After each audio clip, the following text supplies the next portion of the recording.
Israel मान्यता देने जा रहा है बलूचिस्तान को एक अलग देश होने की। एक और बलूचिस्तान को इन देशों से मिल सकती है मान्यता। वो देश हैं the United State of America, the State of Israel, the United State Arab अमीरात यानी UAE, the Kingdom of Bahrain, the State of Kuwait, the Kingdom of Saudi Arab and the State of Qatar. ये वो देश हैं जिनसे मान्यता मिल सकती है और इसमें इजराइल अभी सबसे आगे है। तो पंकज जी, क्या मान लें कि पाकिस्तान का टुकड़ा अब ऑफिशियल तौर पर बहुत जल्द हो जाएगा? डोनाल्ड ट्रंप बोलते हैं कि भाई वहां का जो प्रधानमंत्री है बड़ा ही ग्रेट है, वहां का जो जनरल है Asim Munir, he is a great man, और पाकिस्तान बहुत बढ़िया काम कर रहा है, अपनी ठुकाई खुद कर रहा है पाकिस्तान। और डोनाल्ड ट्रंप बोलता है Pakistan is doing quite well for now for themselves. आप इसका मतलब है यूएसए बीच में इंटरवीन नहीं करेगा, उसने अपने गोद लिया हुआ बच्चा उसको छोड़ दिया है। मुफ्त जितने मुंह उतनी जुबानें इस वक्त चल रही है। पाकिस्तान के हवाले से सुना है कि कल रात इंडियन एयरफोर्स एक्टिव होके ऊपर उड़ती रही है। वो एंगेज करना चाहती थी कि पाकिस्तान एयरफोर्स जो है अफगानिस्तान की तरफ से तवज्जो उनकी इस बॉर्डर पर लाया जाए। पाकिस्तान के प्रेसिडेंट आसिफ अली जरदारी ने बोला कि भाई इंडिया एक और हमले की तैयारी कर रहा है। घबराहट इतनी थी कि उन्होंने ऑफर दिया कि हम इंडिया के साथ बात करना चाहते हैं। वैसे उन्होंने एक और घबराहट में अफगानिस्तान को भी ऑफर दिया कि हम आपसे भी बात करना चाहते हैं। Washington has abandoned Islamabad. उन्होंने पाकिस्तान ने डबल गेम खेलने की कोशिश करी चाइना और अमेरिका के बीच में, अमेरिका ने भी डबल गेम खेल दी। क्यों? क्योंकि अमेरिका फोकस कर रहा है ईरान के ऊपर, वो फोकस कर रहा है तेल के ऊपर। पाकिस्तान कभी फोकस में था ही नहीं, ना ही प्रायोरिटी थी, और पाकिस्तान को छोड़ दिया गया है पूरी दुनिया की तरफ से। और इस वक्त चीमा साहब देखा जाए तो कोई समझ नहीं आ रही। दुनिया एक डेड एंड की तरफ जा रही है, थर्ड वर्ल्ड वॉर की तरफ जा रही है, खात्मे की तरफ जा रही है, कहां जा रही है कोई पता नहीं। नमस्कार दोस्तों, हिंदुस्तान तक की एक और वीडियो में आपका फिर से स्वागत है। दोस्तों, आज हम बात करेंगे बलूचिस्तान की। जैसा कि हम सब जानते हैं, बलूचिस्तान के अंदर काफी लंबे समय से विरोध चलते आ रहा है कि बलूचिस्तान को एक आजाद मुल्क घोषित किया जाए।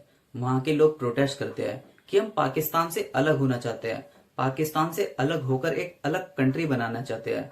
इसी बीच एक खबर सामने आई है, इजराइल अब रिकॉग्नाइज करने वाला है बलूचिस्तान को एज एन इंडिपेंडेंट कंट्री।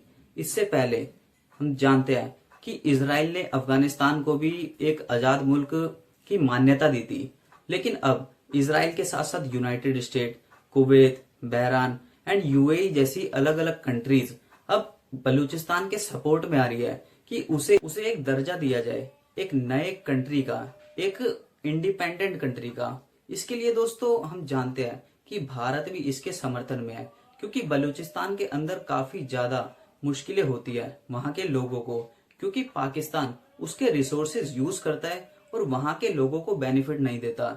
इसलिए अब वहां पर मांग तेजी से उठ रही है कि बलूचिस्तान को एक अलग कंट्री घोषित किया जाए।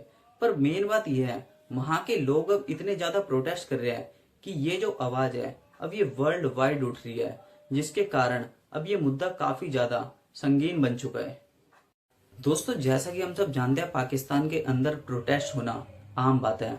कभी सिंध प्रांत के अंदर होता है, कभी गिलगित बल्तिस्तान के अंदर होता है, ये सब चलता रहता है पाकिस्तान के लिए। वहां पर ये सभी बातें आम बात हो चुकी है। इसलिए अब जो बलूचिस्तान है वो भी अब तेजी से प्रोटेस्ट कर रहा है कि जल्दी से जल्दी हमें भी एक आजाद मुल्क घोषित किया जाए। पाकिस्तान के अंदर हम जानते हैं कि इंटरनल जो स्टेबिलिटी है वो काफी ज्यादा डगमगाई हुई है, वहां की सरकार ही ऐसी है, और वहां पर बलूचिस्तान के लोगों का कहना यह है कि हम पाकिस्तान की सरकार को नहीं मानते, वहां की आर्मी को भी नहीं मानते। इस वजह से अब देखना यह होगा कि क्या होता है। आपको वीडियो कैसी लगी? डोनाल्ड ट्रंप बोलते हैं कि भाई वहां का जो प्रधानमंत्री है बड़ा ही ग्रेट है, वहां का जो जनरल है Asim Munir, he is a great man, और पाकिस्तान बहुत बढ़िया काम कर रहा है, अपनी ठुकाई खुद कर रहा है पाकिस्तान। और डोनाल्ड ट्रंप बोलता है Pakistan is doing quite well for now for themselves. आप इसका मतलब है यूएसए बीच में इंटरवीन नहीं करेगा, उसने अपने गोद लिया हुआ बच्चा उसको छोड़ दिया है दूध पिलाने से। Washington has abandoned Islamabad. उन्होंने पाकिस्तान ने डबल गेम खेलने की कोशिश करी चाइना और अमेरिका के बीच में, अमेरिका ने भी डबल गेम खेल दी। क्यों? क्योंकि अमेरिका फोकस कर रहा है ईरान के ऊपर, वो फोकस कर रहा है तेल के ऊपर। पाकिस्तान कभी फोकस में था ही नहीं, ना ही प्रायोरिटी थी, और पाकिस्तान को छोड़ दिया गया है पूरी दुनिया की तरफ से। अब आप बोलेंगे सर उम्मा का तो चुम्मा ऑलरेडी हम ले चुके हैं, ये हालत हो गई है। और जो टाइमिंग है वो बहुत क्रिटिकल है। ईरान बॉयल अप हो रहा है, पूरे मिडिल ईस्ट में आग लगी हुई है।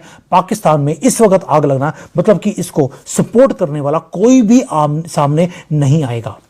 पाकिस्तान के अंदर भी एंटी अमेरिका के प्रोटेस्ट कराची की जो एम्बेसी है उसमें हुए, और पाकिस्तान जिसकी इकोनॉमी लाइफ सपोर्ट के ऊपर चलती है, कभी IMF और कभी वर्ल्ड बैंक से वो वाइट बैक भी कर नहीं सकते।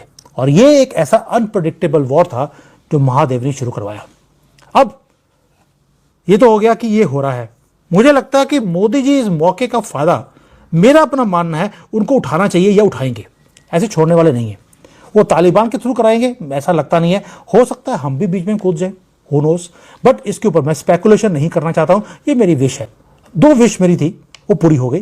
तीसरी ये है कि मोदी जी अब पाकिस्तान का 1 2 3 करें, यानी कि 3 टुकड़े कर ही दे तो अच्छा है। और दूसरा था कि पाकिस्तान के ऊपर अटैक होना चाहिए। तालिबान ने हमारी बात सुन ली। मोदी जी केवल मेरी बात सुनते नहीं है, तालिबान सुन लेता है। और Taliban they are not now working from the mountains, वो कहीं गुफाओं में हाइड करके काम नहीं करते। उनके पास बिलियंस ऑफ डॉलर्स के मिलिट्री का हार्डवेयर है, जो आर्मी वाले मिलिट्री वाले अमेरिकन छोड़ के गए थे। उनके पास अभी अभी रिसेंटली पता नहीं कहां से महादेव की मर्जी से कामिकाजी ड्रोन आ गए हैं। वो एंटी क्राफ्ट सिस्टम्स के साथ लैस हैं आज की डेट में। पाकिस्तानी फाइटर जेट को शूट डाउन किया है जलालाबाद के अंदर, और जो पायलट है वो भागने की कोशिश कर रहा था, उसे पकड़ लिया गया।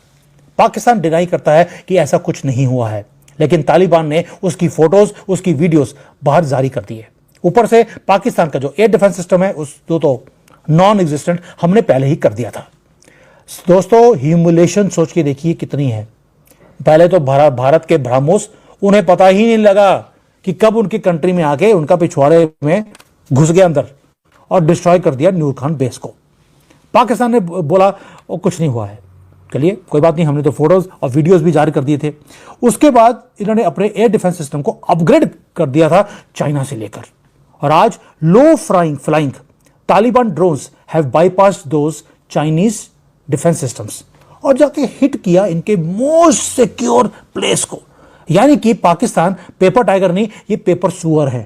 सुअर भी नहीं है, पेपर सुअर है। ये तालिबान ने प्रूव कर दिया। मुफ्त जितने मुंह उतनी जुबानें इस वक्त चल रही है। पाकिस्तान के हवाले से सुना है कि कल रात इंडियन एयरफोर्स एक्टिव होके ऊपर उड़ती रही है। वो एंगेज करना चाहती थी कि पाकिस्तान एयरफोर्स जो है अफगानिस्तान की तरफ से तवज्जो उनकी इस बॉर्डर पर लाया जाए, क्योंकि पाकिस्तान मुसलसल हमले कर रहा है और बग्राम एयर बेस भी उन्होंने नाकारा बिल्कुल कर दी। और इस वक्त चीमा साहब देखा जाए तो कोई समझ नहीं आ रही, दुनिया एक डेड एंड की तरफ जा रही है, थर्ड वर्ल्ड वॉर की तरफ जा रही है, खात्मे की तरफ जा रही है, कहां जा रही है कोई पता नहीं, कुछ भी। अब आप बात कर रहे हैं कि जंग कहां जाएगी। आज जब 12 दिन की जंग थी तो उस वक्त कहा गया था कि हमने ईरान को न्यूट्रलाइज कर दिया, उसके सारे एटॉमिक एसेट्स खत्म कर दिया, एटॉमिक लेबॉरेटरियां सारी खत्म कर दी। आज फिर दोबारा उन लेबॉरेटरियां जो है उनको तोड़ने के लिए दोबारा इकट्ठे फिर हो गए। एक तरफ से नेगोशिएशन हो रही थी, बल्कि बयानात आ रहे थे कि we are very close to the deal, we are very close to the deal. जो नई चीजें सामने आ रही हैं कि टर्की के ऊपर भी सुना है अटैक है किया गया है, और जो अगले दिन जो नया अटैक उन्होंने किया है वो जो टेरिटोरी क्या टर्किश और वो दूसरा जो वहां पे जहाँ के टर्किश और ग्रीक आइलैंड है वहां पे भी अटैक किया गया चीमा साहब। तो मेरे ख्याल में इस वक्त अगर देखा जाए तो माइट इज राइट, जो कि आज का नहीं है चीमा साहब, शुरू से है, जब से इंसानियत क्रिएट हुई है might is right. Hulagu Khan होता था, गेंगिस खान था, हिटलर था, जो कुछ भी था, मुगल थे, पठान थे, जो कुछ भी, जंगे मार रही यार इस वक्त भी। मैं पर्सनली चीमा साहब जंगों के खिलाफ हूं। जंगों से हासिल कुछ नहीं होता, कुछ भी हासिल नहीं होता। माओ के बच्चे मारे जाते हैं, हर बच्चा दुनिया में मैं समझता हूं, हिंदू, सिख, क्रिश्चियन, ज्यू, जो कुछ भी है, वेरी इंपॉर्टेंट पर्सन। ये इससे इज्तनाब करना चाहिए अगर हो सकता हो, लेकिन जिस तरह के आज हम बैठे हैं, लाचार हैं, जिस तरह आप भी कह रहे थे बातें कि अब जंग ये रुकेगी कैसे, कोई समझ नहीं आ रही है रुकेगी कैसे। बीबी नेतन्याहू को कन्विंस कौन करेगा?